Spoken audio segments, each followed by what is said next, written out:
Un punto, tan solo uno, serviría para que Girona y Real Zaragoza ascendieran y permanecieran respectivamente. La plantilla lo sabe, Lainez también, pero el entrenador añade un matiz a la situación del equipo zaragocista.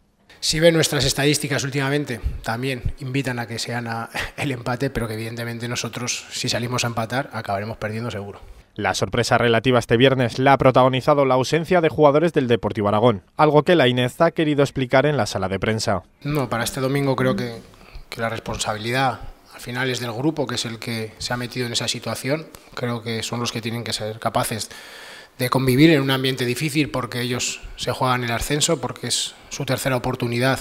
No se esperan grandes novedades en el 11 del Real Zaragoza, apostando salvo imprevisto por los que mejores resultados le han dado hasta ahora a Lainez, incluido un Lanzarote que mostraba ante el Rayo y de manera irada su enfado al salir del terreno de juego.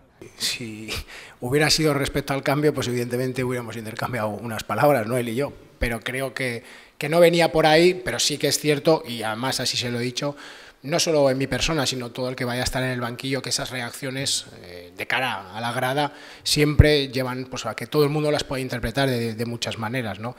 El técnico no se arrepiente de decir que la Romareda tiene suerte de que solo le queden 2 encuentros al frente del primer equipo. El objetivo ahora es que el último de todos ante el Tenerife sea un mero trámite con la salvación en el bolsillo.